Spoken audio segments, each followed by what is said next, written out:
Okay, for those of you who may or may not claim that I don't own these games, voila.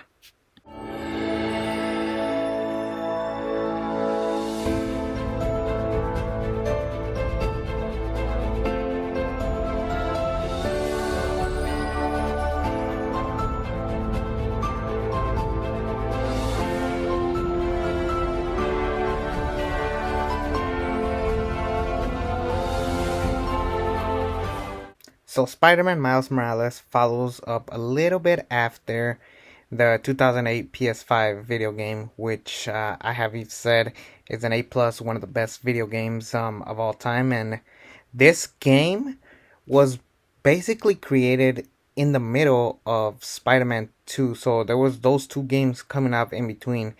And given the popularity that Miles Morales has gotten from not only the cartoons, but more importantly, Into the Spider Verse has become a phenomenon. Technically, officially to this day, the first superhero movie to win an Oscar.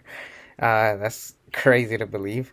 But people were really loving Miles Morales, so they had to pick up the momentum and say, hey, look, we got a Miles Morales video game. And this came out at a very important time because we all know 2020 was hands down one of the worst years of all time in our generation. The pandemic ruined it for all of us. So having a game coming out in November based on Miles Morales is kind of like the game that we needed. Now, is this game better than the other games that we talk about in this series, the Spider-Man series? Well, it is a really good game, but I don't think it's one of the best. The biggest problem is that it is actually a very, very short story to follow. It's a nice, simple story, but it really only had one job, and that is to get you invested in the Miles Morales character in this series. We literally kick off the game with a mission where you're Miles Morales and Peter Parker is there just kind of doing his own thing. And man, I'm gonna start off by just getting this out of the way, but this Peter Parker look does not work for me. I miss the older looking Peter Parker. Everybody misses the older looking Peter Parker. This Tom Holland lookalike is not it for everybody because he doesn't look like a mentor. He looks about the same age as Miles Morales. And that's kind of a big problem when you're supposed to try to be the mentor of this kid, and it just doesn't look like that. But basically, Peter Parker is heading over to London for a couple months to do some work with MJ. So Miles is on his own, and basically, whatever he's up to, he's the current Spider-Man, and people still don't even know that there's two Spider-Man, but there is, and people see him as just a whatever type of Spider-Man. It really is about building up Miles Morales as the new Spider-Man, even though there already is two of them, if I'm making sense. Janky is the only person that knows who Miles Morales is in this video game, and it actually works. I actually like Janky. For those of you who do not know, Janky is practically what Ned is in the Homecoming trilogy, but this was kind of like what we were missing from the Spider-Verse movies, but even that is not a complaint because we got him here. And I like him kind of being like the kid behind the chair, kind of knowing who Miles Morales' identity is as Spider-Man, and it's a good working duo. One of the key differences from Miles Morales' Spider-Man and Peter Parker's Spider-Man is that Miles Morales has electricity powers as well as invisibility, and we don't get them right away. We don't get those powers introduced until like midway through the game, which is something that I like because honestly, the Miles Morales extra powers don't really work on me. They're just kind of like there. Sometimes I even forget he even has those extra powers. But it's still kind of good that they managed to differentiate both Miles and Peter. And in this game, the main villain is the Thinker, aka Miles Morales' old buddy from back in the day, Finn.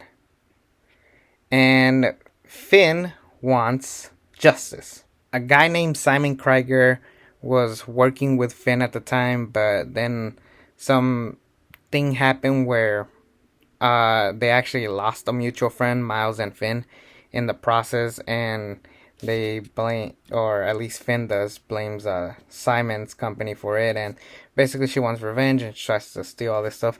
But in the process, he's also hired the Prowler, aka Uncle Aaron, who early on in the game, Uncle Aaron figures out that this new Spider-Man is Miles Morales from the start. I love that scene where he's like, "Oh, thank you for your help. Now come back here. I have a gift for you," and it's a bus pass. And then he goes, "Did I get the name right?" And it was Miles Morales, and they are actually talking. It was actually a really cool scene, and I actually love that Aaron is in this universe. It works great, honestly.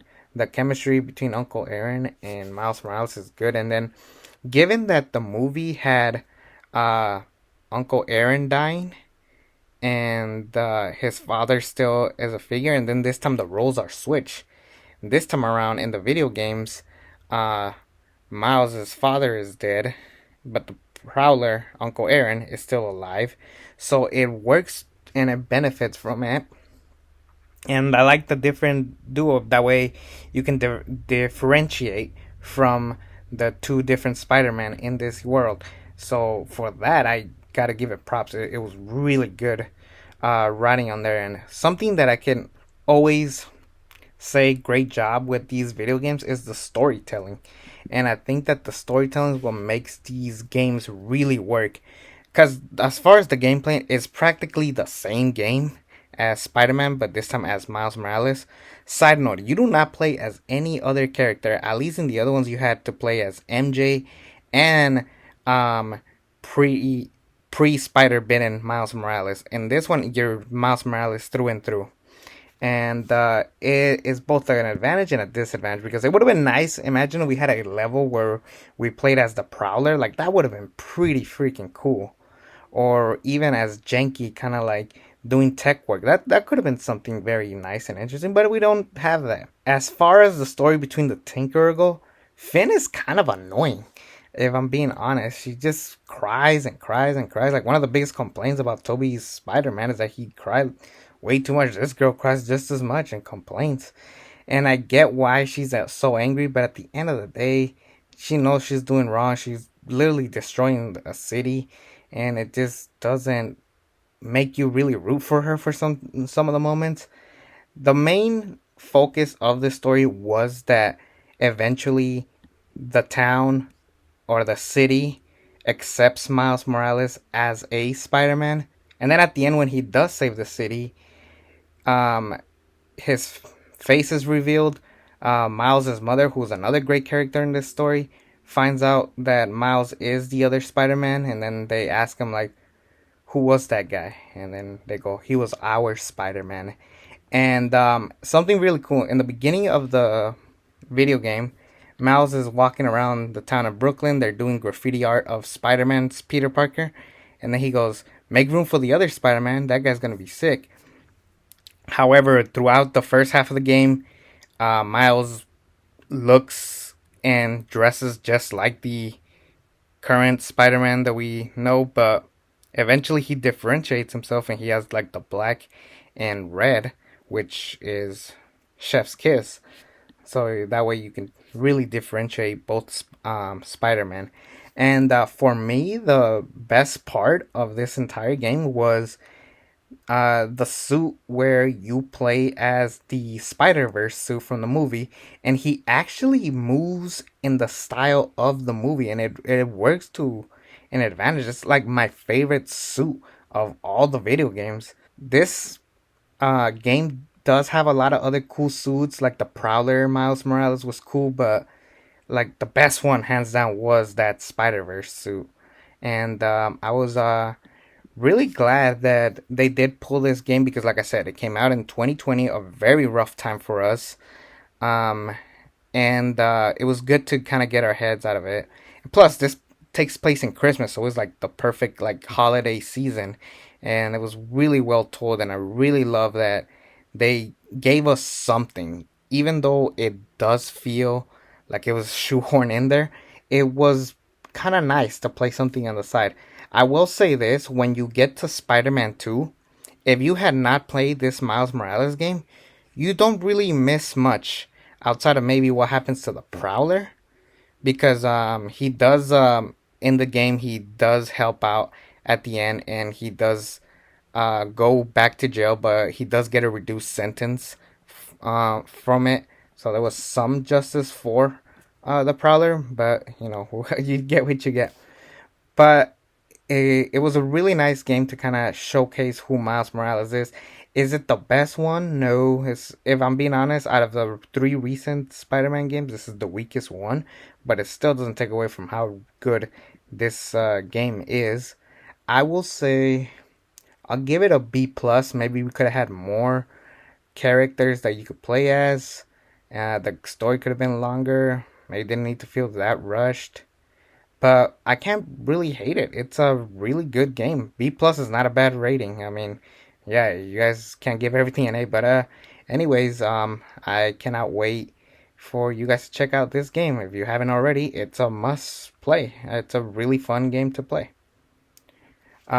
Next up in this series, we will be talking about The Amazing Spider-Man, the very first movie in the Andrew Garfield semi-trilogy that never made it to a trilogy, but we're gonna talk about it regardless. Anyways, take care.